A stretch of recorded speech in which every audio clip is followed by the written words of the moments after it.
An American F-15 went down today over Kuwait. One of our jets, gone. And as of right now, as of the moment this video is being recorded, the United States Central Command has not told you why. Let me say that again, because I want it to land properly. CENTCOM has issued detailed statements today about Iranian missile intercepts, about sunken Iranian ships, about bomb damage assessments across 24 Iranian provinces.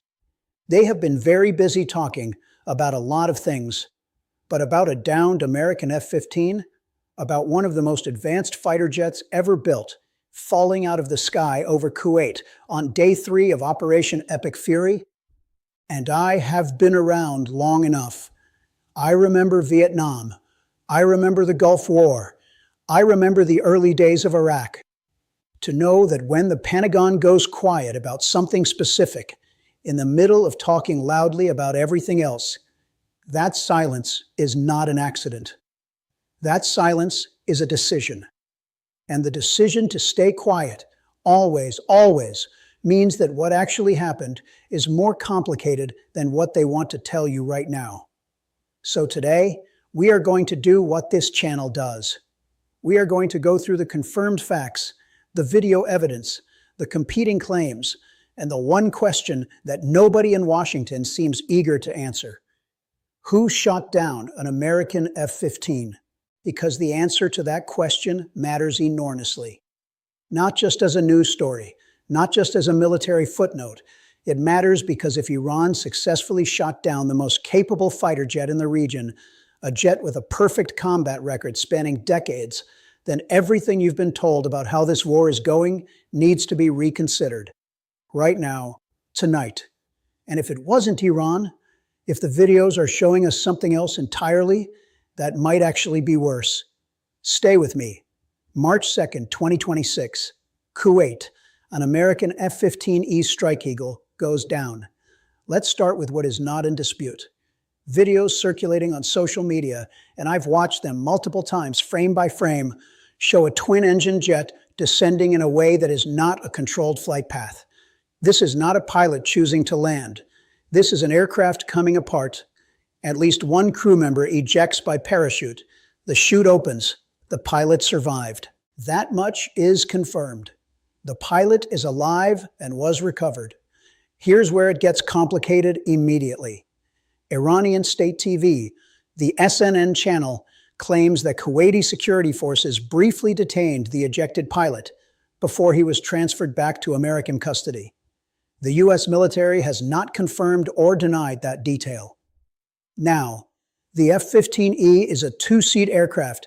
There is a pilot and there is a weapons systems officer, the person in the back seat responsible for targeting, navigation, and electronic warfare. As of this recording, the status of that second crew member has not been officially confirmed by anyone in the American military. Think about that. We have a downed aircraft, we have a confirmed survivor, and we do not have official confirmation of what happened to the other person on that jet. That is not a minor administrative gap. That is a family somewhere in America right now who does not know, and CENTCOM is still not talking. Iran's Tasnim news agency, a semi-official outlet with direct ties to the IRGC, the Revolutionary Guard, was the first to claim credit. Their framing was triumphant and specific. Iranian forces, they said, shot down the jet, and they added a detail designed to maximize the psychological impact of the claim. They called it the first F-15 ever downed in combat. They're not wrong about that last part. The F-15 has flown combat missions since 1976. It has an air-to-air combat record of over 100 kills and 0 losses. Across Vietnam, the Gulf War, Iraq, Syria, operations against Iran's proxies, no F-15 has ever been shot down by an enemy. Russian media picked up the Iranian claim within minutes and ran it as confirmed fact across multiple outlets. That is not journalism.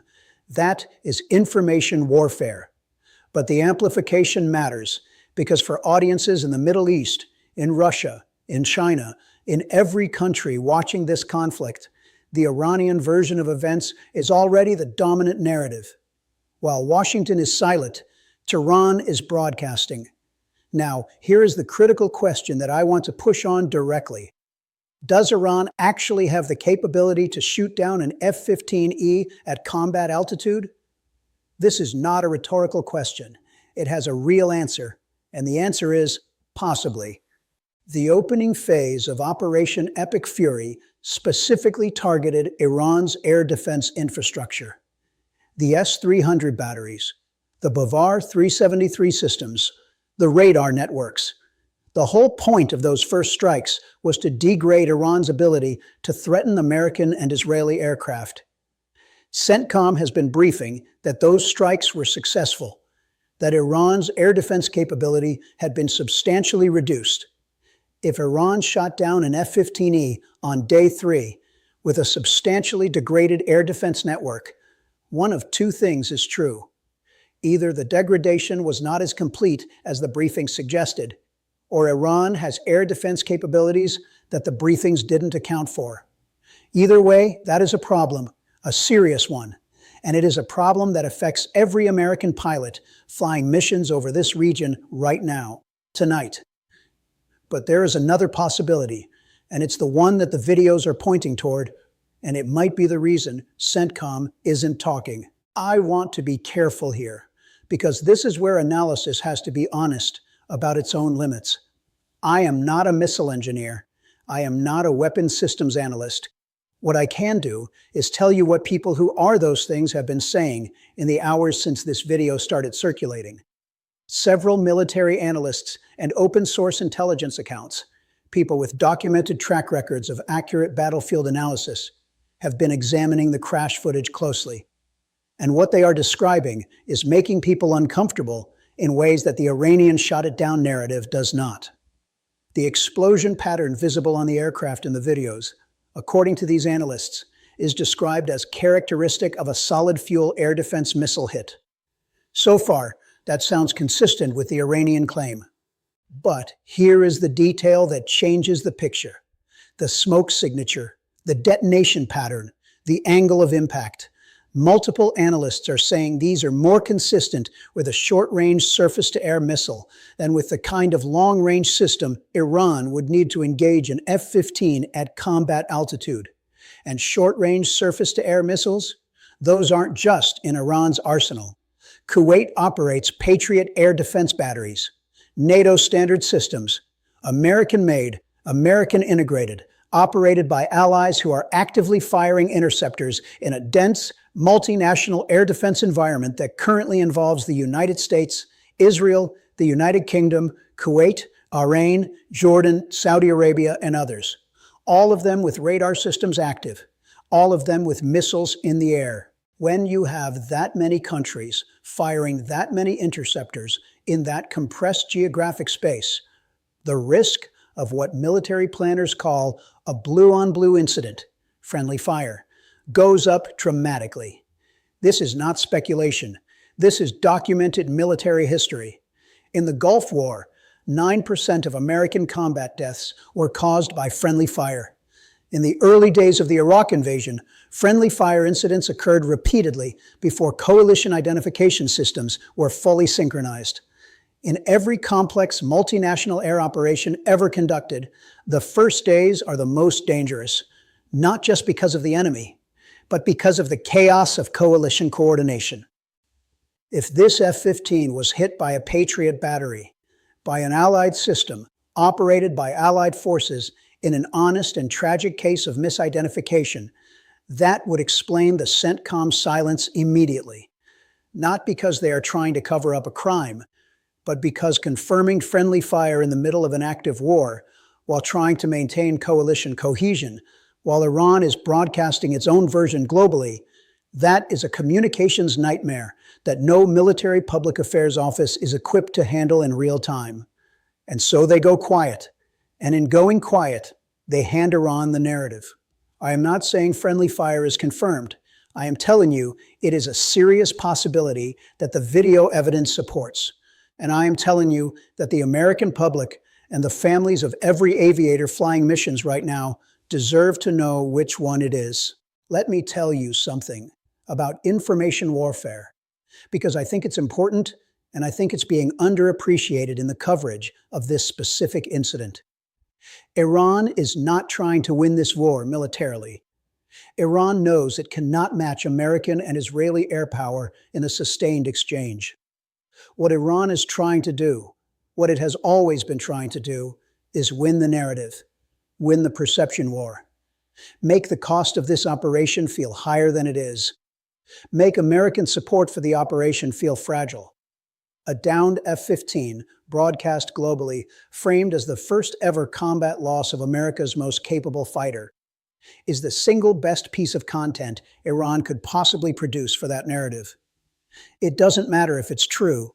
It matters that it's out there, uncontested, being shared, being watched. Every hour that CENTCOM doesn't characterize what happened, the Iranian version becomes more entrenched. In the Arab world, in Europe, in the living rooms of American military families who are already anxious, already watching, already asking, how is this going? Are our people safe? Former military public affairs officers, people who have done this job, who have managed casualty communications and incident responses in real operations, have been saying publicly that the silence is unusual, that it is operationally damaging, that it is creating a vacuum that an adversary is filling in real time. This is not complicated. This is Communications 101. When something bad happens, you get ahead of it. You confirm what you know. You acknowledge what you don't know yet. You give the American public something honest to hold on to while the investigation continues. You don't let the enemy write the first draft of history. The longer this silence continues, the more it looks like there is something CENTCOM is not ready to say. And in the absence of truth, people will fill the gap with whatever narrative is available to them. Right now, the narrative available is Iran's. I want to spend a moment on the F-15E specifically, because I think the significance of this aircraft's record is being lost in the coverage, and it matters for understanding what's at stake. The F-15 Eagle first flew in 1972. It entered combat operations in 1976. For 50 years, across every conflict, every adversary, every threat environment, no F-15 has ever been shot down by an enemy. Zero. That record is not an accident. It is the result of the aircraft's design, its speed, its altitude ceiling, its electronic warfare suite, its countermeasures. The F-15 was built to be survivable in the most contested airspace on Earth. The F-15E Strike Eagle, the two-seat variant now operating over the Gulf, is an even more capable evolution of that design. It carries advanced jamming systems. It flies at speeds and altitudes that most surface-to-air missiles struggle to engage. It is, by every objective measure, one of the hardest aircraft in the world to shoot down. If Iran engaged that aircraft successfully with a surface-to-air missile in a degraded air defense environment, after 3 days of strikes specifically designed to eliminate that threat, then the premise of this entire operation needs to be re-examined. Because we were told the air defense threat was being managed. We were told Iranian systems were being degraded. We were told American aircraft had effective air superiority over the operational environment. A downed F-15 on day 3 is not consistent with all of those things being true simultaneously. And this is where I want to be direct with you, because you deserve directness. If Iran still has functioning, capable air defense systems, if the degradation campaign did not achieve what the briefings claimed, then every American pilot flying missions tonight is operating in a more dangerous environment than they were told to expect. Every family watching at home whose son or daughter or husband or wife is in a cockpit over the Gulf right now is operating on risk assessments that may not reflect reality. That is not a political statement. That is a force protection question, and it demands an honest answer. Let me zoom out for a moment, because the F-15 story does not exist in isolation. It exists in a context that is getting more complicated by the hour. Iran's National Security Council Secretary Ali Larijani stated publicly today that Iran will not negotiate with the United States, Will not. Not is not currently negotiating. Will not, as a matter of stated policy. That means there is no diplomatic off-ramp visible from where we are standing right now. None. The war continues because one side has declared it will not talk, and the other side launched an operation with no stated endpoint and no defined conditions for success. Trump said publicly that he projected the operation would take 1 month or less. 1 month. That was the timeline. We are on day 3. We have lost 3 soldiers. We have a downed F-15. We have confirmed Iranian strikes on 27 American bases. We have British jets shooting down Iranian drones over Qatar. We have violent protests at American consulates. We have an aircraft carrier and its strike group moving toward the region. This is not a war that is trending toward resolution in 1 month. This is a war that is trending toward escalation. An escalation in a region where 40,000 to 50,000 American service members are stationed, where every major American ally in the Gulf is now a confirmed Iranian target, where the air over Kuwait is contested enough that we may have lost an F-15. Escalation in that environment does not have a clean ceiling. Congress still has not been formally briefed on the full operational scope. Several senators have demanded emergency sessions. The authorization question, the question of whether this war has any legal foundation beyond a truth social announcement. That question has not been answered. And meanwhile, an American weapons systems officer may be unaccounted for over Kuwait. That is where we are. Day 3. Here is what I need you to take away from this video. Not the geopolitics, not the military analysis. Somewhere tonight, there is a family who has not heard from their aviator, who is watching their phone, who has seen the videos on social media, the jet going down, the parachute, the fireball, and who does not know if that was their person. CENTCOM owes that family an answer. Not when it's politically convenient, not after the spin is worked out. Now, the American people, the people who pay for these jets, who send their children to fly them, who trusted this administration with the most consequential military decision in a generation, they are owed an answer too. Not Iran's answer, not silence, the truth. Who shot down that F-15? If it was Iran, say so, and explain how, after 3 days of strikes designed to eliminate that threat, Iran still had the capability to do it. Explain what that means for the pilots flying tonight. Explain what changes. If it was friendly fire, say so. It is tragic. It is painful, but it is the truth. And the truth is what military families deserve. The truth is what allows us to fix the coordination failures before it happens again. The silence is not protecting anyone. The silence is protecting a narrative. And a narrative is not worth one American life. It is not worth one family's Sunday morning knock on the door. We are going to keep watching this. We are going to keep asking the question, because that is what this channel is here to do.